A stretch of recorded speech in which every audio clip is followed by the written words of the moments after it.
Hey, what's up, guys? Welcome to another edition of the Monday Market Report, this time for the week ending October 31st, 2021. We got a scary Halloween edition here for you. This should be dropping November 1st. So if you're checking this out sometime on Monday, welcome. Always a pleasure to have you here. And thank you again for all your support on all of these market videos. They have been the fuel to my fire. Just being able to deliver some great information to each and every single one of you. And the overall health and all that of the market in general is just amazing right now. In this particular market report, this is probably one of the most unprecedented reports I've ever done on modern coins. Now, just to kind of recap, the Monday market report drives home information on some of the most relevant post-1900 modern era U.S. coins to have sold here in the last 7 days. This week, we're going to take a look at all of the relevant listings from greatcollections.com. We have a pretty nice, healthy selection, 18 coins altogether. And the big theme for this week is going to be varieties. Varieties ultimately is what drove home a lot of just supreme market activity. Might even give you guys a little bit of perspective on just the overall value of some of the big marquee varieties that you could find today in some way or fashion, just by going through coins, coin roll hunting, possibly going through BU rolls, cherry picking the local coin shops and shows.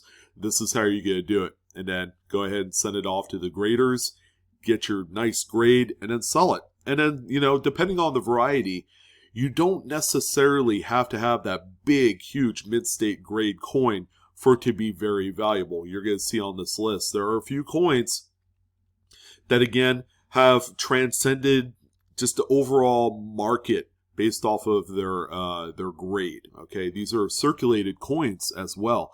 So, just to give you guys a little bit of perspective, you don't need a supreme high-graded example for it to be worth money.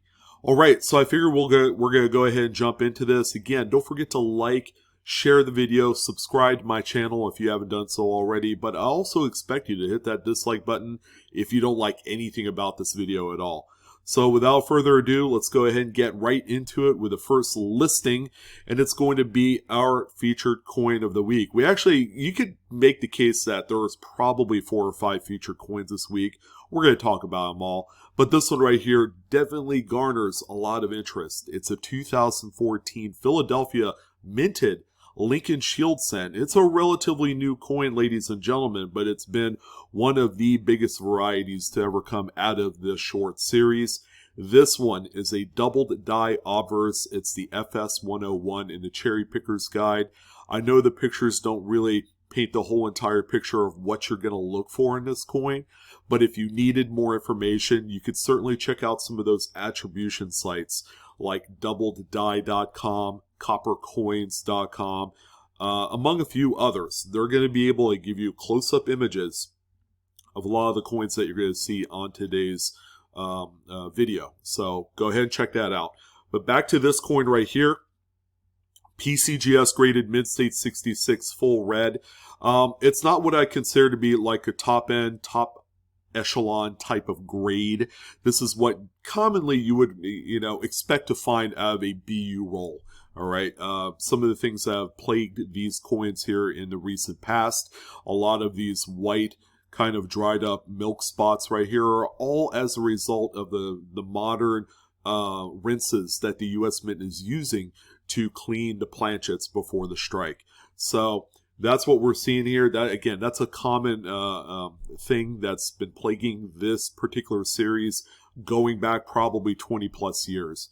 However, this one right here, pretty big variety. You're going to see a lot of thickness and not only the date, but also Liberty as well. Keep in mind, a lot of these doubled dies are more like class 9, all right? Since we're in the single squeeze press era of production of coinage, you're not going to get the dramatic doubling that you normally see on, say, the 72 Lincoln Cent or the 69S or even the 55. Gone are the days of the wild spreads. But this one right here, this is a modern key in any variety collection. This is the one that sold, ladies and gentlemen, for $1,472. Beautiful coin. Another marquee variety, one that is on the top of every Coin Roll Hunters list, and that's the 1992D Lincoln Memorial Cent. This one indeed has the close AM reverse.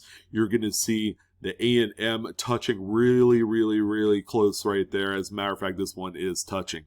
But on your standard reverses, you're going to have a pretty sizable gap. Okay, those are called like wide AMs. Those are normal. But this one right here, this is the one you're going to look for. In addition, you're also going to have a different engraved FG initials. And it's going to sit a little bit further away from the monument than the normal wide AM reverses.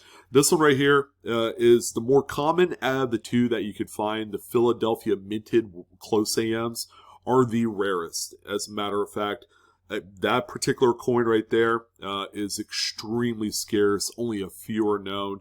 The 92D, of course, is no slouch. This one is just as rare. This one right here is sold for $3,452.62. Again, it's a Mid-State 64 red. Beautiful example, one in which that will happily go into some sort of high-end variety collection. Now this one right here is straight up fire. This is a smoldering piece of lava that's going to end up going into a registry set. So obviously you're not going to invest in a registry set caliber of coin. The 1988 Lincoln Memorial Cent that you see here grades at the top of its class. It's a Mid-State 69 full red through PCGS. And again, this is going to go into one of those high-end Lincoln Cent registries. You probably don't want to buy something like this if you're just looking to invest in it. Because if another example comes out graded as a 69, that's going to dilute the values of any preceding 69s that exist currently. This one right here is sold for $6,581.25. The money is certainly strong in the registry set market. This is a classic case example here for you. Another huge variety. I told you I'm laying it on thick with varieties this week. We have the 1983. This one, of course, as you can see, is the doubled die reverse. This is the big one for the date. It's one of the big modern double dies, no doubt about it. As you can see, it's got that unmistakable doubling. You can see it with the naked eye. It's that strong, but a lot of your major doubling is going to be in 1 cent, and then across the United States of America, it's going to be pretty nice. But to a lesser degree, E pluribus unum is, decent with doubling, and also the FG initials as well on the right side of that memorial. This one right here is a Mid-State 67 red. If you're looking for a high-end type piece like this, that's a variety. DDR, I think it's FS, was it 801 or 901? It's one of the two. Or 501. No, 501 is RPMs. Sorry about that. It's one of those. It is in the Cherry Picker's Guide. It's even showcased in the Red Book Guide as well. And this one sold for $1,435.50. Another Lincoln, this time a 1970S. This is another one of those double die obverses. It's a FS 101, and this one features the strongest doubling in the motto "In God We Trust" and in Liberty. This one right here is pretty nice. It's one of the modern rarities. If not for the 69S double die obverse, this one, of course, would be the big one, the bunch. And this one sold for $2,587.50. Another big variety right here. I own one of these, but not a 66 plus. I mean, I could have settled for a 66 plus, no doubt about it, but for the amount of money, I'm perfectly happy with the 64 that I own. Not 64 examples, but I have a Mid-State 64, which is, relatively inexpensive for what it is. But this is a 1960 RPM and doubled die. I hope I didn't lose you there. It's got the RPM. You can see the second D is just north of the primary D, so it's sitting in between the 9 and the mint mark. But this one is also the small date over large date type as well. So pretty big one right here. This one is still being found out in circulation today. People are finding these in mid-state rolls as well. This is such a huge modern variety and one that's been picking up steam lately. People are realizing that this is a really nice variety among a bunch of different varieties for 1960. This one grades at a mid-state 66 plus. It is full red, and this one sold for $1,463.62. And boy, did this one grab a lot of headlines on social media. Maybe not the right kind of like positive headlines that you would think. There's been a lot of buzz of whether or not this is artificial toning or legitimate, real toning. I'm happy to say, based off of my knowledge in the toning field of numismatics, this one is genuine. Let me tell you why. This coin right here, yeah, is going to fool a lot of people, but as you could tell, the obverse of the coin features full bullseye toning. Guess where we find those type of coins in? You guessed it, at the end of a BU roll. One original BU roll that has been sitting in there since the day it was made. On the reverse, you do have some pretty nice toning around the periphery. However, you do have that muted spotty toning in the middle of the coin that doesn't match the obverse. And that is normally indicative of a roll ender. Okay, that coin was sitting against another coin, and that's why you don't have that progressive coloration that you see on artificially toned coins as well. In addition, if you know your color progression, guys, okay, this one follows the standard. You have your yellows going into your magentas and purples and greens, and it's the perfect, exact amount of progression from one color to another, because if it was artificial, you would see funky, weird colors going from yellow to blue. Okay, so where's the magenta and purple in all this? If it's not existent, it's AT. This one follows just the right type of color progression within the toning scale. In addition, usually artificially toned coins will not have the toning, just sitting the way it is, bullseye targeted. This one is slightly off center, and it doesn't go all the way to the edge, where artificially toned coins, you normally see that toning go all the way to the edge of the coin, because most artisans that work on toned coins and doesn't do it artificially or speeds up the process can't quite get that down to a science. This is legitimate, ladies and gentlemen, but these are also extremely rare. If we could think about how many various different types of BU rolls exist out there, there's not a lot of them, okay? So that is the big reason why that this coin is like one of the big ones of the week. In addition, it's also CAC certified.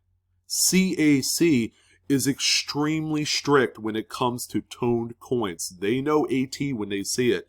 They're not going to put their stamp of approval on coins like this unless they're 100% sure. But all in all, the grade is a mid-state 65, which is like middle of the road. It's nothing that's going to knock your socks off statistically based off of the number on there. It's a brown, which most toned coins are categorized as. And with that being said, man, $2,093.62 is what this one ultimately hammered at. I'm just happy to see one of these. You don't see them come across the auction block that often, but this one is straight up legit. And the final Lincoln out of the bunch, I mean, we had a lot of good ones, and we haven't talked about a Steely in quite some time, but here you go. This is a little bit of a market update on steel cents at the highest level. This is a PCGS Mid-State 68 43S. It's actually one of the common dates with that mid-mark to feature some of the highest hammered strikes. This one right here is real nice, although I'm just a little bit critical to think that there might have been a fingerprint on here, or that might be a fingerprint, rather. It's kind of hard to tell. The pattern kind of, figures to be something like that. Normally, I would be a little bit more critical with coins with fingerprints selling for this kind of money. But this one right here is sold for $2,756.25. Again, the market is continuously strong for high-grade Lincoln steel cents.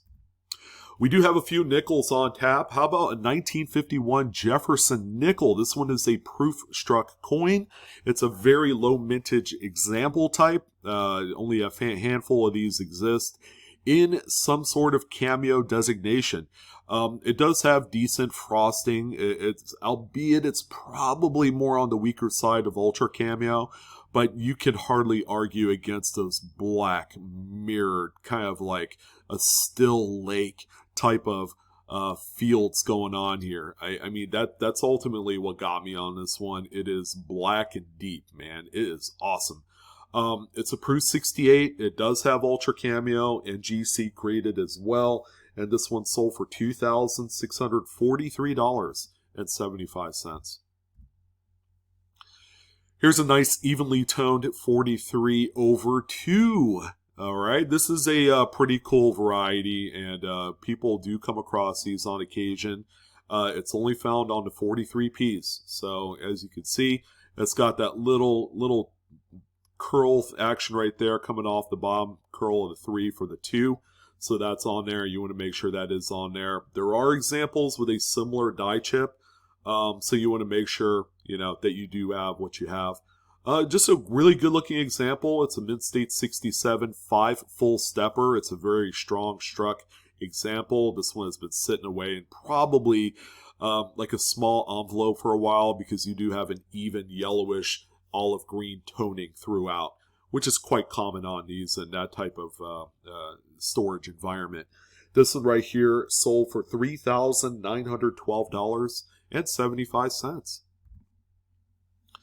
Here's just a really common 1936 Buffalo nickel. It's a nice high-grade specimen, and more than likely this is something that you're going to come across at maybe a coin shop or at a show, all right?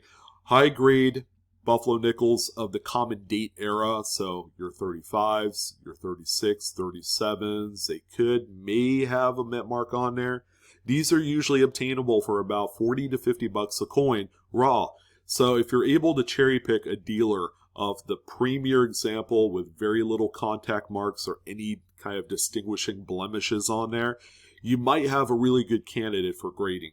This one right here, not the top end of the grading scale. There are 68s that exist in this 1936 coin here. This one, of course, is a 67, which is not nothing. It's a good grade. It's also CAC certified, and this one sold for $1,050.75.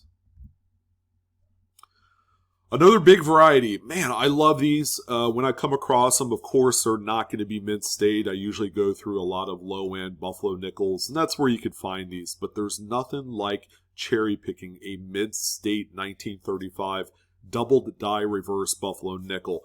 You see a lot of the split in the letters on 5 cents on the reverse here. That's kind of like your big area of note. For this variety, it's also CAC certified, just a stunner of a coin. Even though it's a Mint State 61, yeah, it's not like higher than that. I mean, when you get into Mint State, these are where the desirability just goes up tenfold. This one right here sold for $4,556.25. And you never know, it could have been cherry picked for like 20 bucks. That's what's crazy about a coin like this. Most dealers don't really look for this, even though it's in the Cherry Picker's Guide and it's in the Red Book. This is a big variety, but, surprisingly, it's overlooked. Here's a 31S. So this is where it gets kind of a little bit more tougher, all right? This is a kind of a tougher date in the series. 31S is a little bit lower mintage compared to any other 1930s coin. This one right here is a beauty. Mint State 65 through PCGS, CAC certified.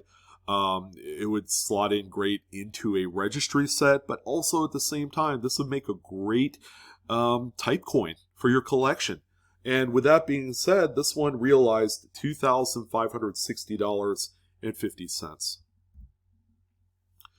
We have 2 dimes on the list, and then this one is a huge variety, guys, and it's on a Denver, all right, kind of one of the lesser known, even though it's very well known within the Mercury dime community.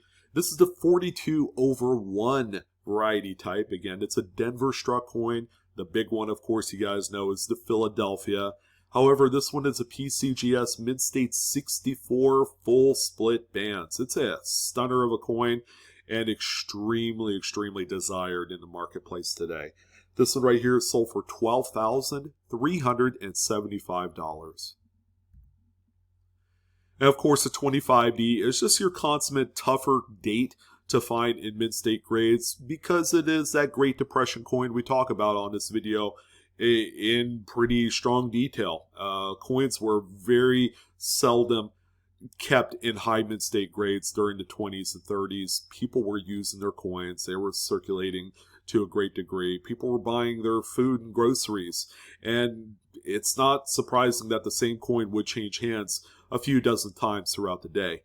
This one right here is a Mid-State 64 full bands coin. It's got a really nice, sharp, strong reverse strike. It is CAC certified. This NGC example sold for $2,003.62. Very nice coin here.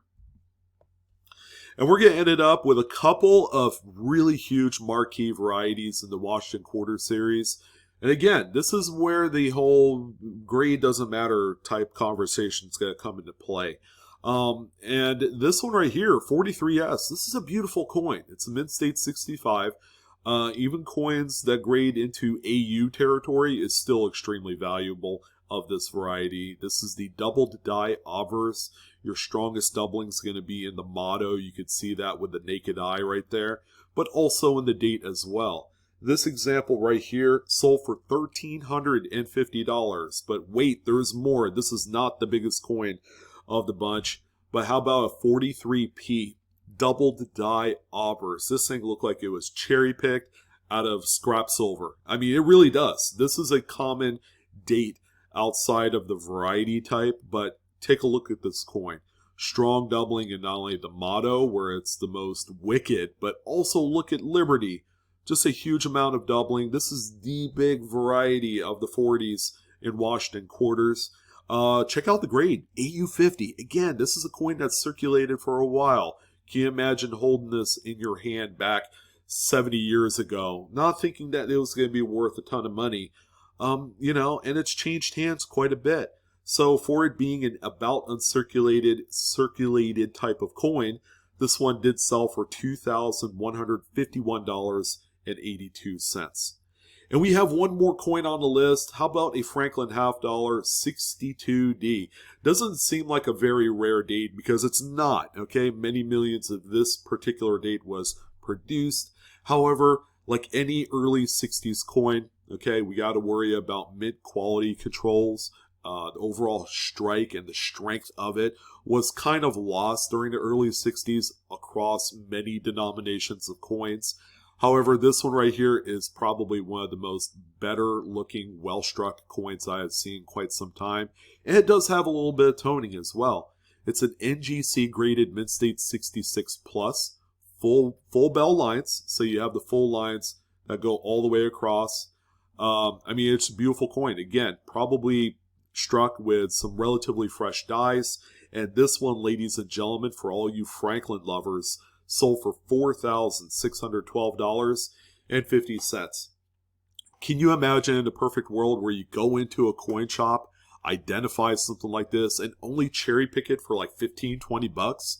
That's a real thing these days. Still doable, and you can make a ton of money doing that. Again, we're looking at quite a few coins where variety is king. All right, people want the varieties. They want just really nice, eye-appealing coins across the board.